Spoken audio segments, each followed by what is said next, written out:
One. Hello, I'm Marvin Whiting, and I have next to me Dr. Walter Brown, and we want to invite you to Credo Moment. Dr. Brown, what do you think of that Credo Moment? I think it's a way that we can reach people with the resources that we have been granted, the ability to get into people's homes. They cannot go anywhere. They're going to be secured for a while. We can give them things to think about that can enhance their relationships as they understand how to navigate through this time. This is a difficult time. Never seen anything like it. Almost 70 years old. This is a plague, like somebody said, of biblical proportion. So while this is going on, let's see if we can do some training and make ourselves useful. I love the Credo moment. And that's what we're doing as Director of Credo. We wanted to bring something to you in your home in light of COVID-19. Make sure we were enriching your lives with the principles that we share in our retreats and in our workshops. And today we want to talk to you about Myers-Briggs. I'm going to let Dr. Brown kind of lead us into the Myers-Briggs.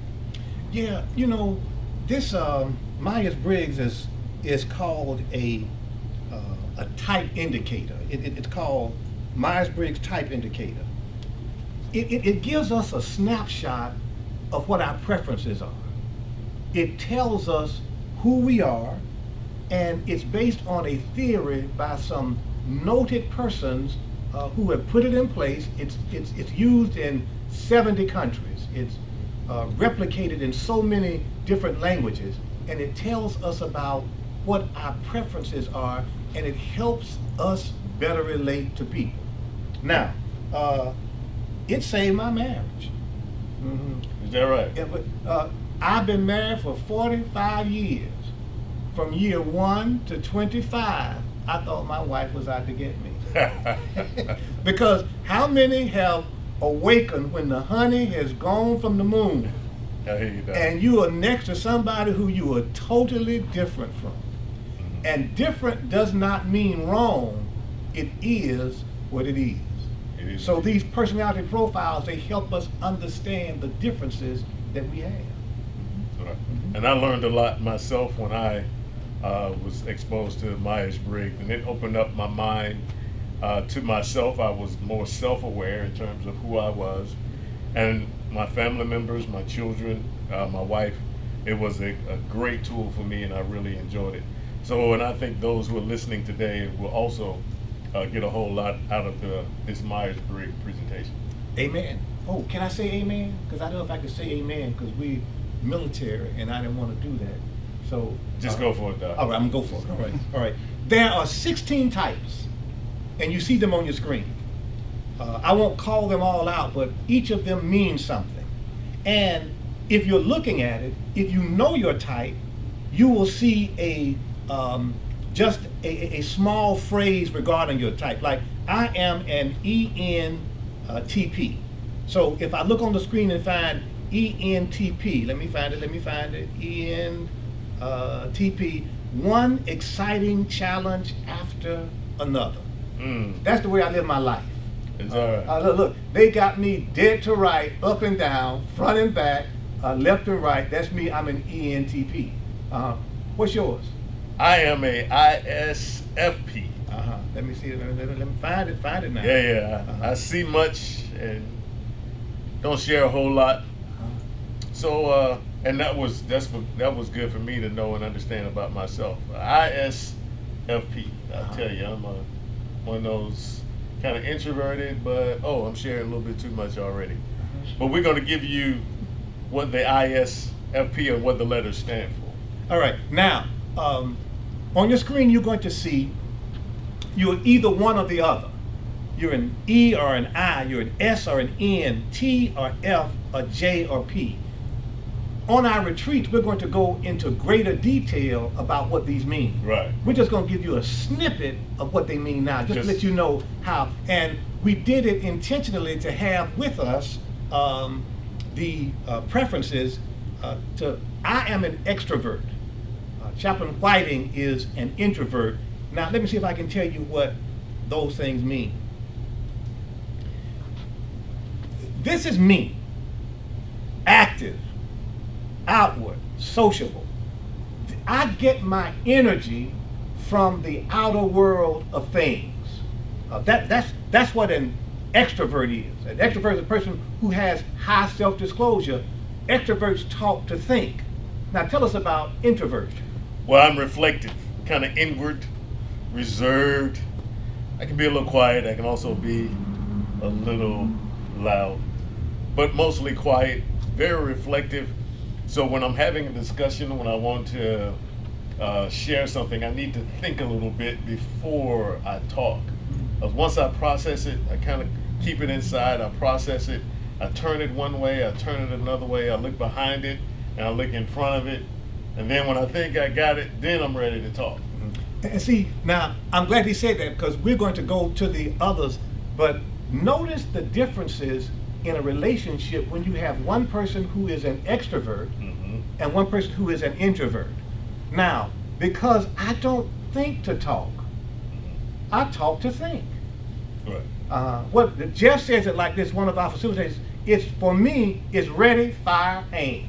But for the introvert, it's ready, aim, And fire.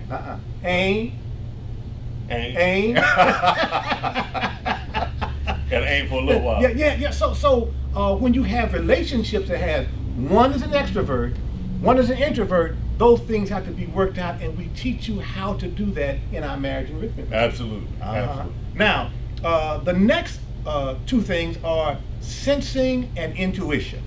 Now, I am an I. Are you an I or are you an S? You're an N. I'm an N. Thank you, sir.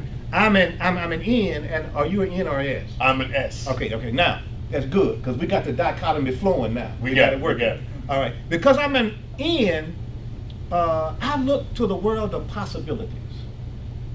I'm not governed by what I see, touch, taste, hear, or smell. There is an intuition that I am in pursuit of as I live out my life. Now, what does it mean to be an S? I'm a little bit more detailed, a little bit more practical, more factual in how I see things. It needs to line up a certain way. I need to see those details, just one thing on top of the other. It's kind of like taking one step at a time. One step. Like that song, put one step in front of you. Maybe not. I won't sing. Sorry about that. But that's kind of how I, in my sensing ways. Yes.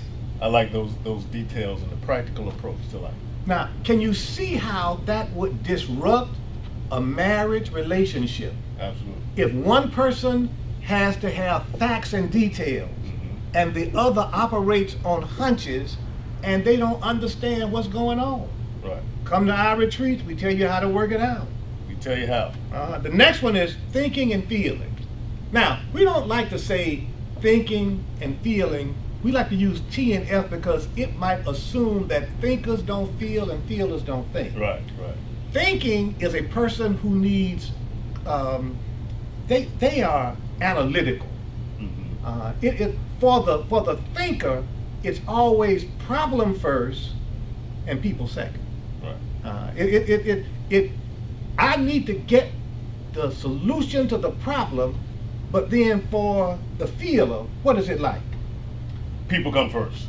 Gotta have people first. I am a F. I'm a feeler. I'm always wanting to make sure that people are good. Want to make sure they're supported. Wanted to make sure that they're encouraged. But again, as you said, it doesn't mean that I don't think or I don't have that piece to me.